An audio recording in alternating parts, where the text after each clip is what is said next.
Happy New Year, everyone. Welcome to this edition of the Hoosier Illustrated Postgame Recap. Indiana just lost to Nebraska 86-70. Really, really disappointing game for the Hoosiers, who had Xavier Johnson back for the first time since Harvard, Khalil Lair back from COVID. I'm going to start with them. First, Xavier Johnson. Kyler, really just not what we wanted to see from him. Clearly shaking off some rust in his first game back. What do you see from him today? Absolutely. He was full of rust today.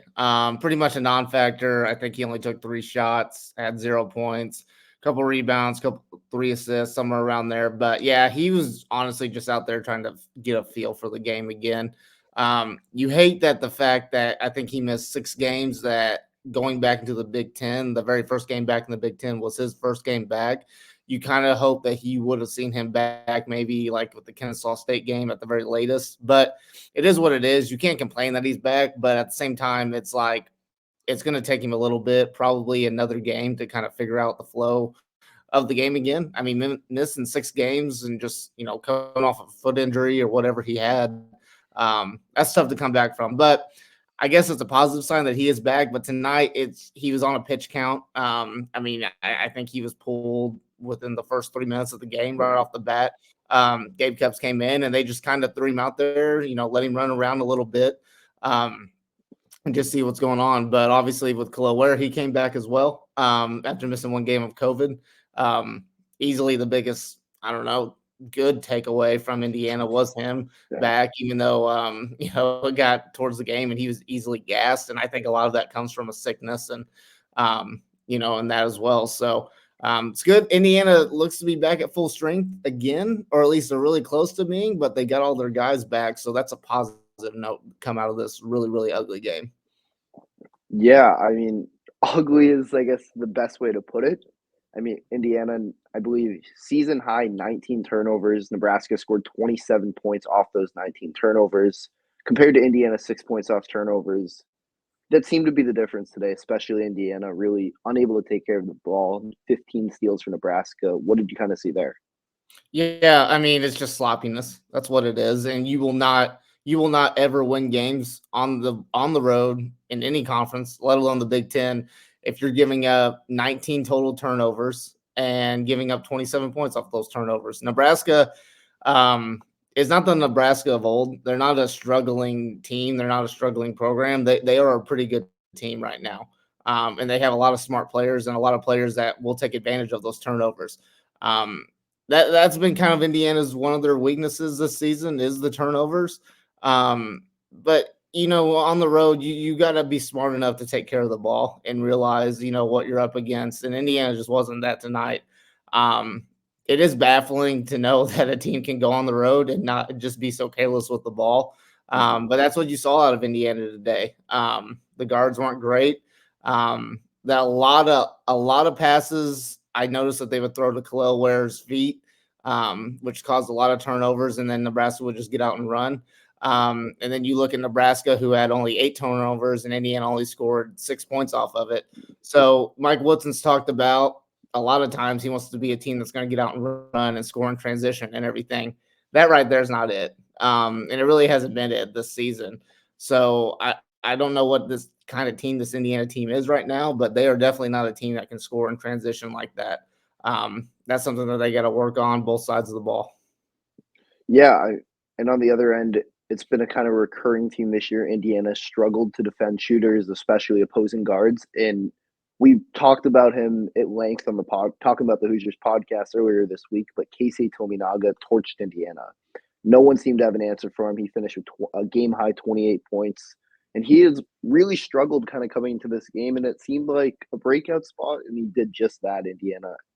They threw Xavier Johnson, Ibaka, Trey Galloway, ton of Cups, a ton of different guys at him, and it did not seem to matter as he just torched Indiana all game. What do you kind of see there, especially defending the three-point line? Yeah, it's a reoccurring issue. It is the biggest issue for this Indiana team. The lack of communication to guard the three, the overhelping on the straight line drives. It is pathetic at this point. Honestly, you really look at it. They haven't shown any improvement in that area. And tonight, the wings and the guards of Nebraska took advantage of that, and they really did. I just don't understand why the overhelp when it comes from the Indiana guards. Because you've got Malik Renew and you got Khalil Ware there. They don't need necessarily the overhelping. It's just got to be better communication on that end. But obviously on the road, if you're going to overhelp like that and you're not going to communicate, and you're not going to guard the perimeter. 9 times out of 10, the home team's going to take advantage of that, and they're going to drain threes and they're going to knock down shots. Nebraska got some great guards. You mentioned one of them, Tamanaka. Really, really good guard, really smart guard. Obviously, had a big game with his family in town and everything like that. So, one of the better guards, probably one of the more under the radar guards in the conference, and he took advantage. They did an okay job with him in the first half, but in the second half, it was all him. And Indiana had no response. There was no, obviously Indiana didn't have a punch, didn't have a fighter's chance, honestly. Throughout this whole game, they just never really threw that punch that they needed to. So, it's just an unfortunate game, and it really starts, guarding the perimeter, the sloppy turnovers. Those things got to get fixed, or else it's going to be a really bad conference season for Indiana. Yeah, I mean, one other, I guess, positive from today, there's only two positives I can really take away outside of Khalil Ware. 3-point shooting, Indiana had one of their best 3-point performances. You could argue in the Mike Woodson era, 9 for 18, 50%. And it wasn't just one guy; it's three different guys in the starting five alone made 2 threes. Mbaka, Renew, and Trey Galloway. What do you kind of see there? Yeah, I mean, it is kind of overlooked. I didn't even really realize that, just from watching the game. And I don't think a lot of Indiana fans are going to realize that until they go back and look at the stats. But yeah, I mean, I guess that is a positive. Indiana is getting better at shooting the three. I will give them that. Obviously, it was a little tough when Mbaka went out of the game with 2 fouls.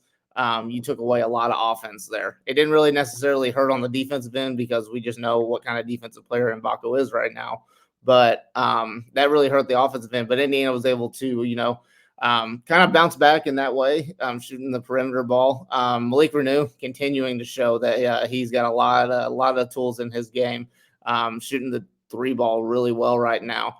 And it's going to come to a point where I feel like opposing defenses are going to have to start respecting him out on the perimeter. So that's just something that he's going to have to, be aware of what's coming next. But pretty much the game today was, they had the perimeter ball, but pretty much the game today was throw the ball up high for Khalil Ware and let him go to work. Other than that, not a lot of help from, all the other Indiana players, but it is an ugly loss. It's not necessarily a bad loss to a bad team. Nebraska is a pretty good team this year. So Indiana, come Saturday, they've got a home game versus Ohio State. Ohio State's rolling right now. So you just got to bounce back. You got to take care of home court. You go 1-1 this week, you'll take that. It's just all about bouncing back, and hopefully they show a little bit of improvement from what they showed tonight. Yeah, you said it. I mean, a perfect chance for Indiana to bounce back against Ohio State, who just came off a Big Ten win against Rutgers earlier tonight. I'll be back in the building for the first time since the Kansas game. You'll be there. So we'll have a ton of coverage for Hoosier Illustrated. As always, this was the Hoosier Illustrated recap for all things Hoosier Illustrated, Indiana Athletics. Follow Indiana_FRN. Check on the Twitter, Facebook, and make sure you're looking at the HoosierIllustrated.com website. I'm Drew Rosenberg. That's Kyler Staley. Thanks for watching.